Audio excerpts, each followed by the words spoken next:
नमस्कार. आजच्या एपिसोडमध्ये जर शॉर्टमध्ये सांगायला जाऊ तर गोपाळ इंदूवरती खूप जास्त आरोपबाजी करत असतो. या सगळ्याला कंटाळून आदोक्षच निर्णय घेतो की आम्ही घर सोडून जाऊ. श्रीकलाचे ड्रामे सुरू होतात की नाही हे असं नका करू ते तसं.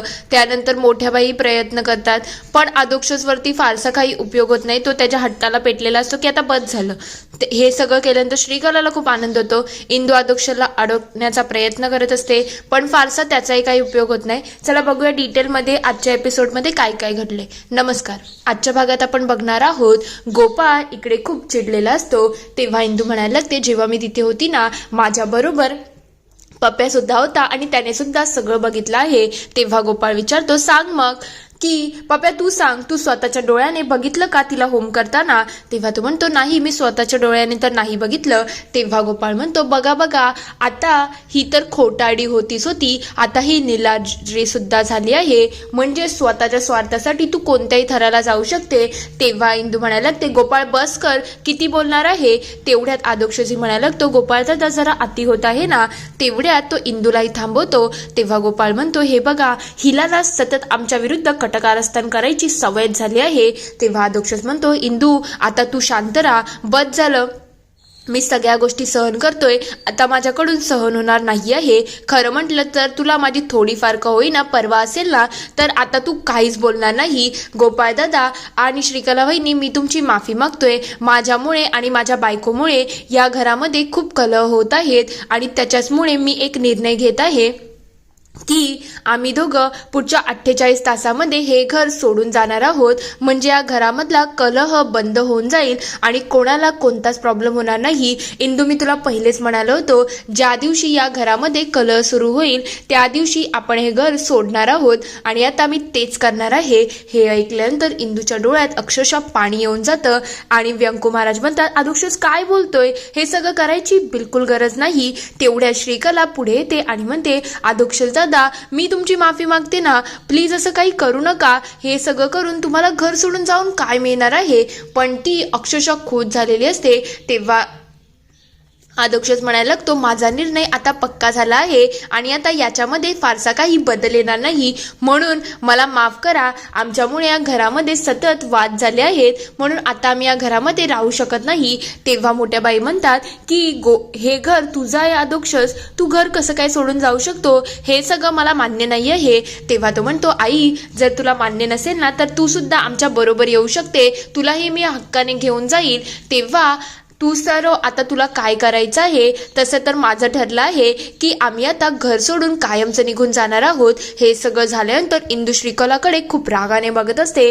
तेवढ्याच सगळे त्याला समजवण्याचा प्रयत्न करतात. व्यंकू महाराज म्हणतात बाळा एकदा ऐकून तर घे. आदोक्षच म्हणायला लागतो नाही मला कोणाचं काहीच ऐकायचं नाही. हे निर्णय माझं पक्का आहे. तेवढ्यात मोठ्या बाई त्याला समजवायला येतात. तेव्हा आदोक्षच म्हणतो आई जे झालं गेलं ते झालं पण मला आता आपल्या घरामध्ये पुन्हा वाद नाही पाहिजेत. खरं म्हटलं तर बाबा आणि काकामध्ये जे काही वाद होते ना ते इतक्यापर्यंत नव्हते की एवढे सगळे कलह होत होते. आता मला ते व्हायचं नाही. जर आम्ही लांब राहिलो तर आमच्या नात्यातला गोडवा टिकून राहू शकतो.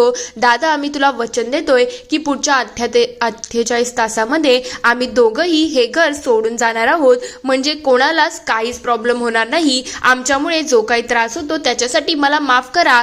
तेव्हा मोठ्या बाई चिडतात आणि म्हणायला लागतात बघ बघ या इंदूमुळे पुन्हा घर तुटत चाललं आहे. म्हणजे हिच्याचमुळे माझा मुलगा आता माझ्यापासून दूर होणार आहे. खरं म्हटलं तर माझ्या मुळावरतीच ही मुलगी उठली आहे म्हणून तर माझ्या मुलाला घर सोडण्यासाठी हिने फितवलं आहे. माझ्या बाबतीत का ग तू अशी वागते. सगळं काही माझंच का तुला हिरावून घ्यायचं आहे. तेव्हा आदोक्षच म्हणतो आई इंदूला बोल लावायची गरज नाही आहे. दादा आणि वहिनी मी तुम्हाला स्पष्टपणे सांगतोय आम्ही आता कायमच्या इथून जाणार आहोत आणि कोणत्याच रस्त्यामधला आम्ही अडथळा बनणार नाही. तुम्ही सुखाने इथे संसार करू शकता. आदोक्ष चिडून तिथून निघून जातो. मोठ्या बाई खूप चिडलेल्या असतात आणि इंदूलाही थोडा रागच आलेला असतो. हे सगळं झाल्यानंतर श्रीकला खूप खुश असते. तेव्हा ती म्हणते फायनली मला जे पाहिजे होतं ते स्वतःहून घडलं आहे आणि ह्या पोरीला आता मी फायनली घराबाहेर काढणार आहे. खरंच एक घाव आणि 2 तुकडे काम झालं आहे. ती खूप खुश असते.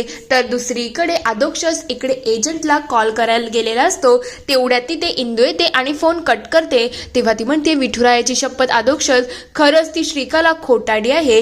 तेव्हा अधोक्षज म्हणतो, हे बघ इंदू, आता बस कर. आता मला हे सगळं सहन होत नाही आहे.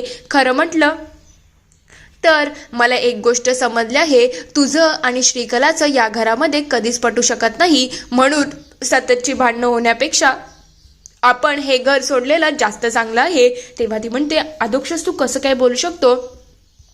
आपण आपल्या घरच्यांना सोडून जावं हे मला मान्य नाही आहे. तेव्हा तो म्हणतो, सतत अशी भांडणं होण्यापेक्षा आपण लांब राहिलेलं जास्त चांगलं आहे. म्हणून आता याच्यामध्ये काहीच बदल होणार नाही. हे आठवण ठेव, आपण घर सोडून जाणार आहोत म्हणजे आहोत. आता तुला बॅगी भरायला सुरुवात करायला पाहिजे.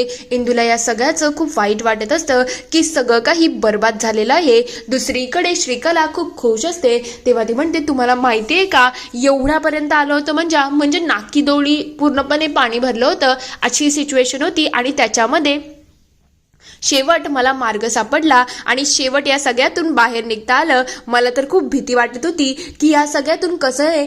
तेव्हा रत्ना विचारते, काय झालं, नेमकं प्रकरण काय, तू सांगते का? तेव्हा ती म्हणते, अरे तू विसरली का, तू सुद्धा तर इथे होती ना. जेव्हा त्या पप्प्याला मी बाहेर बघितलं तेव्हा तर माझी पुरेपूर हालत खराब झाली होती की काय होईल आणि काय नाही. तेव्हा तर मी बाहेर गेली आणि एका म्हाताऱ्याला विचारलं की तुम्हाला मी ज्ञानेश्वरी वाचून दाखवू का, तुम्हाला चालेल का? तो हो म्हणाला आणि त्याच्यामुळे मी म्हणजे तुम्ही बघा ना, श्रीकलाने त्यांना ज्ञानेश्वरी वाचून दाखवली. आणि त्यानंतर ती जेव्हा इंदू शोधायला आली होती, काय करत ना, तू कुठे लपली होती, तू दिसली कशी नाही? तेव्हा ती म्हणते, अरे मी तुझी गुरु आहे, तू काय मला साधं सुद्धा समजते का? काही सिक्रेट माझ्याजवळ तरी राहू दे ना. तेव्हा ती म्हणते, ते तर खरंच तू मस्त केलं. तेवढ्यात पोपटराव विचारतो, नेमकं प्रकरण काय आहे, कोणी मला नीट प्रकारे समजवेल का? कारण की मला आता काहीच समजत नाही आहे की नेमकं घडलं तरी काय. नुसतं हे करणं बंद करा आणि स्पष्ट काय झालं आहे ते मला सविस्तर सांगा. तेव्हा ती सांगायला लागते, ह्या सगळ्यामुळे म्हणजे जेव्हा आपण इथं होमहवन करत होतो ना, तेव्हा तिथे इंद्रायणीने घरच्या सगळ्यांना आणलं होतं आणि नंतर माझ्या नवऱ्याने तिला पूर्णपणे निलाज्रे म्हणून पूर्ण घरासमोर तमाशा केला आणि त्याच्यामुळे अधोक्षजने घर सोडण्याचा निर्णय घेतला. हे सगळं झालं तेव्हा तो म्हणतो, अरे हे तर खरंच खूप मस्त काम झालं आहे. अशी न्यूज ऐकायला जरा बरं वाटत होतं, म्हणजे फायनली तू खूप छान काम केलं. तेव्हा ती म्हणते, हो तुम्हाला काय वाटलं, ही श्रीकला साधीसुधी आहे का? श्रीकला स्वतःच्या कलाने काय काय करेल ना, याचा कोणाला अंदाजच बांधता येणार नाही. म्हणजे प्लॅन काय होता आणि काय घडलं ह्याचा काही अंदाजच बांधला नाही ना. कारण की त्या इंदूने सतत माझ्या आयुष्यामध्ये काटे पेरले आहेत आणि फायनली आता ती माझ्या रस्त्यातून बाहेर जाणार आहे. मला तर सगळी आयती संधी भेटेल हेच मला तर वाटत आहे. दुसरीकडे इंदू इकडे मंदिरामध्ये गेलेली असते. ती अक्षरशः चिडलेली असते. ती पहिले घंटी वाजवते आणि त्यानंतर विठुरायाला जाब विचारायला सुरुवात करते, काय रे विठुराया, तू येऊच नको, तू काही करूच नको, कारण की तू माझा पाठीराखा आहेस ना, पण तरी सुद्धा दरवेळेला तू त्या श्रीकला समोर मला तोंडावरती पाडतो. असं का करतोय तू, मला खरंच समजत नाही आहे. ती श्रीकला इतकी वाईट असून सुद्धा दरवेळेला तिचाच कसा विजय होतो माझ्या सगळ्या घरच्यांना. म्हणजे तू विचार कर ना, नारायणीताई, अधोक्षज, व्यंकुमारा, शकुंतला काकी, मोठ्या बाई, सगळ्यांना त्या मुलीवरती विश्वास आहे. कोणीही माझ्यावरती विश्वास ठेवत नाही आहे. ती अशी कशी काय आहे आणि हे सगळं का घडत आहे, तू सांगतो का मला? तेव्हा मोठ्या बाई मागून येतात आणि म्हणतात, बरोबर आहे, तूने तर इतकी वाईट कामं केली आहेत ना, मग तुला ही कर्माची फळं मिळत आहेत, अजून काहीच नाही. तेव्हा इंदू विचारते, खरंच मोठ्या बाई मी इतकी वाईट आहे का की माझ्या बाबतीत एवढ्या मोठ्या गोष्टी होतील? तेव्हा ते म्हणतात, हो, तू जन्मापासूनच वाईट केलेलं आहे. जेव्हा तू जन्माला आली ना, तेव्हा तुने पहिलं वाईट केलं. जेव्हा तुने तुझ्या आई बापाला खाल्लं ना, तेव्हा तुने 10वं वाईट केलं. जेव्हा तू माझ्या मुलाच्या बारशाचा कार्यक्रम खराब केला ना, तेव्हा ते तुझं 100वं वाईट होतं. जेव्हा तू आयुष्यभरासाठी माझ्या घरामध्ये आश्रितासारखी आली ना, ते तुझं अजून वाईट होतं. आणि त्याच्यानंतर तुने गोड बोलून माझ्या मुलाला स्वतःच्या बाजूने करून घेतलं, त्याच्याशी लग्न केलं, हे तुझं लाख वाईट आहे. आणि आता दिग्रजकरांच्या घरावरती तू उठली आहे, हे तुझं सगळ्यात मोठं वाईट आहे. म्हणून तर तुला कर्माची फळं मिळत आहेत. तेव्हा इंदू म्हणते, काय बोलताय तुम्ही मोठ्या बाई, मी इतकी वाईट आहे का? जे तुम्ही असं सगळं बोलता, पण मी या वेळेला दिग्रसकरांच्या घराण्यावरती उठली नाही आहे. हे सगळं त्या श्रीकलामुळे होत आहे. श्रीकला आतून बाहेर वेगवेगळी आहे. हे कोणाला का दिसत नाही मला समजत नाही, पण जाऊ दे. सगळ्या घराच्या मुळावरती मी नाही, ती श्रीकला उठली आहे. तेव्हा ते म्हणतात, तुला काय बोलायचं आहे? जे काही असेल ते स्पष्टपणे बोल. तेव्हा ती म्हणते, मी स्पष्टच बोलते मोठ्या बाई. खरं म्हटलं तर कधीही काहीही करू शकते. तिचा काही नेम देता येत नाही, कारण की या दिग्रसकरांना बरबाद करायला ती आली आहे. पण तुम्हाला मी काय सांगितलं आणि डिटेलमध्ये एक्सप्लेन केलं तर तुम्ही ऐकणारच नाही ना, म्हणून सोडून द्या. ती लगेच तिथून जायला लागलेली असते. तेवढ्यात मोठ्या बाई म्हणतात, थांब जरा, माझं बोलणं अजून कंप्लीट झालेलं नाही आहे. मग तू कुठे चालली मला सांग. हे सगळं काय प्रकरण आहे आणि खरं म्हटलं तर श्रीकलाचं नेमकं चाललं तरी काय आहे हे सगळं समजणं मला गरजेचं झालं आहे. काय ग, तू माझ्या मुलावरती प्रेम करते ना आणि त्याला असं घराबाहेर काढू देशील का? तू या दिग्रसकरांचं रक्षण करते आहेस ना, मग घराचं रक्षण करणार नाही का? असेच हत्यार टाकून तू पळून जाणार आहेस का? तू तर लढाईच्या वृत्तीची आहेस ना, मग असं हत्या टाकून पळून जाणं तुला शोभतंय का? या घराला तुझी गरज आहे, त्या श्रीकला विरुद्ध तुला उभं राहायची गरज आहे आणि तू असं हत्या टाकून पळून जाशील हे काय मी होऊ देणार नाही. तेव्हा इंदू विचारते, मोठ्या बाई तुम्ही काय बोलताय हो? तुमचं बोलणं आणि वागणं मला पुरेपूर कन्फ्यूज करत आहेत. मला खरंच समजत नाही तुम्हाला काय बोलायचं आहे. तेव्हा मोठ्या बाई म्हणतात, मला जे बोलायचं आहे ना ते मी स्पष्टपणेच बोलले आहे. श्रीकला काय आहे काय नाही मला माहिती नाही, पण श्रीकलामुळे घर बर्बाद होत आहे हे माझ्यासाठी महत्वाचं नाही आहे. पण खरं म्हणजे माझा मुलगा जो या घरचा खरा वारस आहे तो घर सोडून जातोय हे मला मान्य नाही आहे. माझ्या मुलासाठी मी वाटेल त्या थराला जाऊ शकते हे तुलाही माहिती आहे. मग तो हे घर सोडून जाणार नाही आणि त्याची जबाबदारी तुलाच घ्यायची आहे. तूच या माझ्या मुलाला या घरामध्ये राहण्यासाठी मनवू शकते आणि ते तुला करायचं आहे. इंदूला त्यांचं बोलणं पूर्णपणे कन्फ्युजिंग वाटत असतं की मोठ्या बाई नेमकं बोलायचं तरी काय आहे. दुसरीकडे इकडे पोपटराव खूप खुश असतात. श्रीकला त्यांच्या चरणावरती बसते आणि म्हणायला लागते की त्यांना असं वाटते श्रीकला खूप साधी सरळ आहे. आता तर फक्त त्या इंदूला बाहेर काढलं आहे. एक एक करून मी सगळ्यांची वाट लावेल. बाबा तुम्ही सांगा ना, पहिले कोणाची वाट लावू? म्हणजे पहिले तर शकुंतलाचा काटा काढू की त्या नारायणी, ती भोळी बावळट नारायणी आहे तिचा काटा काढू, की तिच्या त्या नवऱ्याचा लबाड सगळ्या गोष्टीमध्ये लाळगोटेपणा करणारा त्या माणसाचा काटा काढू का?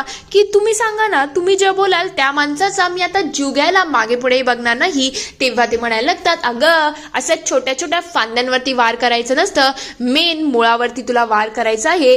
ते म्हणजे तो व्यंकू बिथरला ना की अख्खं घर बर्बाद होऊ शकतं. त्या व्यंकूने आपलं आयुष्य बर्बाद केलं आहे ना, मग आता त्याचं आयुष्य बर्बाद व्हायला पाहिजे. त्याला असं तडपो ना की तो मरणाची ही भीक मागेल. तेव्हा ती म्हणते, तुम्ही काळजीच करू नका, त्या व्यंकू आणि इंद्रायणीला मी इतकं तडपवेल, इतकं सतवेल ना की ते स्वतःहून माझ्या पायापाशी येतील आणि भीक मागतील की आम्हाला मरण द्या, मरण द्या. हे केल्याशिवाय मी काय शांत बसणार नाही. मी तुमची मुलगी आहे बाबा, हे कायम आठवण ठेवा. तुम्हाला जे काही वचन देईल ना ते मी पूर्ण करेल म्हणजे करेल. ते दोघं खूप खुश असतात. दुसरीकडे इंदू म्हणत असते, मोठ्या बाई तुम्ही माझ्या पाठीराखा म्हणून उभे राहणार आहात का? तेव्हा ते म्हणतात, मी आदोक्षसची शपथ घेते, यावेळेला आदोक्षससाठी मी वाटेल त्या थराला जाऊ शकते आणि तुला माहिती आहे मी आदोक्षची शपथ कधीच खोटी घेत नाही. तेव्हा ती म्हणते, खरंच मोठ्या बाई तुम्ही हे सगळं करणार आहात? तेव्हा ती म्हणते, हो मी करणार आहे, कारण की माझ्यासाठी माझा आदोक्ष सगळ्यात जास्त इम्पॉर्टंट आहे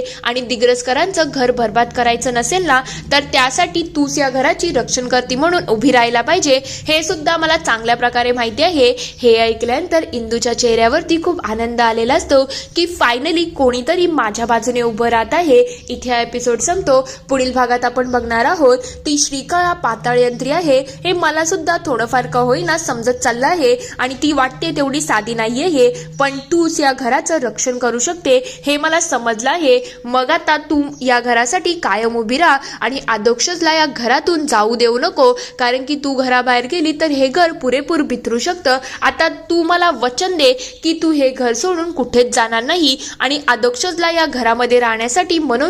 हे ऐकल्यानंतर इंदू त्यांच्या हाताकडे बघायला लागते.